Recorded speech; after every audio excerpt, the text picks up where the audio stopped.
سیاق و سباق کے حوالے سے اگر آ جائے کہ سیاق و سباق سے کرنی ہے تو پہلے تشریح سے پہلے آپ سیاق و سباق لکھیں گے، تشریح سے پہلے آپ لکھیں گے۔ اب سیاق و سباق کو لکھنے کے دو طریقے ہوتے ہیں، ایک ہوتا ہے اجمالی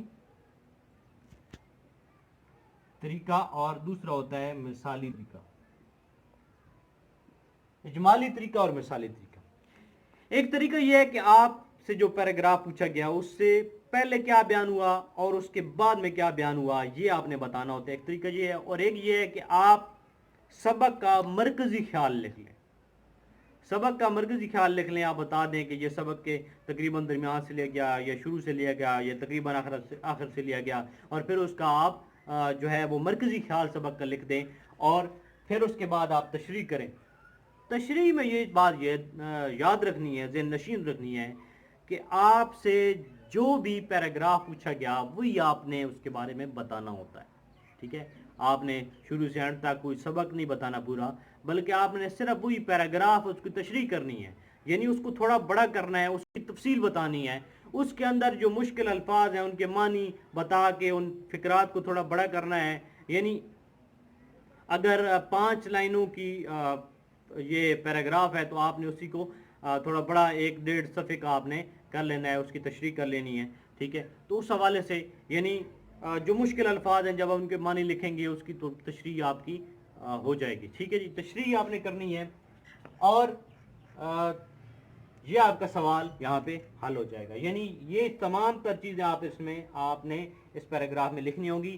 یہ 2 پیرے آتے ہیں 5-5 نمبر کے، 2 پیراگراف ہوتے ہیں 5-5 نمبر کے، اور ان کو آپ نے صحیح طریقے سے، یہ اتنا مشکل نہیں ہے اگر آپ سبق پڑھیں اور ساتھ میں آپ مصنف کا نام یاد کر لیں، اور یہ تو آپ اسی میں سے جو ہے پڑھ کے تو اس کی تشریح کرتے ہیں، آپ نے سبق پڑھے ہوتے ہیں تو یہ مشکل نہیں ہے، تو یہ آپ کے نمبر آسانی سے آ سکتے ہیں۔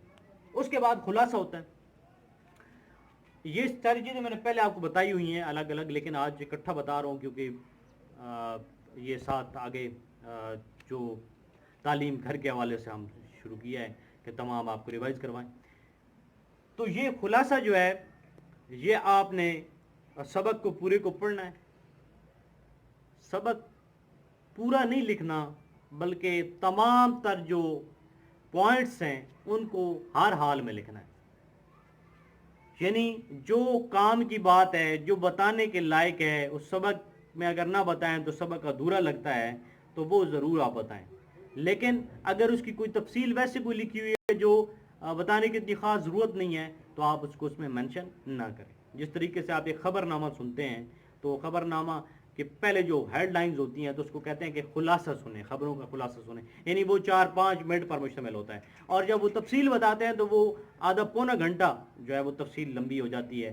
تو اس طریقے سے جو پہلے 4-5 منٹ ہوتے ہیں اس میں ان کنکلوڈ کرتے ہیں اس کو، اسی طریقے سے آپ نے پورا سبق جو ہے اس میں قید کرنا ہوتا ہے، اس میں بتانا ہوتا ہے کہ اس میں کیا بیان ہوا، اور یاد رکھیں کہ اس میں آپ نے اپنی طرف سے کوئی چیز ایڈ نہیں کرنی، کوئی اپنی طرف سے چیز نہیں لکھنی، صرف اور صرف وہی لکھنا ہے جو مصنف نے لکھا ہے۔ اس کے بعد سوال آتے ہیں۔ میں نے آپ کو بتایا کہ 5 سوال، 8 میں سے 5 سوال تقریباً جو ہے اسباق میں سے آتے ہیں، اور وہ آپ نے سوال یاد کرنے ہیں۔ آپ جب سبق کو صحیح طریقے سے پڑھیں گے تو پھر آپ کے MCQs بھی حل ہوں گے، آپ کے سوال جواب بھی حل ہوں گے، آپ کا خلاصہ بھی حل ہوگا، اور آپ کے پیراگراف بھی حل ہو جائیں گے۔ آپ سمجھ کے ایک ایک لفظ کو پڑھیں گے تو یہ کوئی مسئلہ نہیں ہے۔ تو آپ سے گزارش ہے کہ آپ نے اسباق کو صحیح طریقے سے پڑھنا ہے۔ صحیح طریقے سے جب اسباق پڑھ لیں گے تو آپ کو کسی قسم کا کوئی مسئلہ نہیں آئے گا۔ تو ویڈیو اگر پسند آئے تو لائک کیجئے، اپنے دوستوں کے ساتھ اس کو شیئر بھی کیجئے۔ دیکھنے کا بہت بہت شکریہ۔ Thank you very much. Allah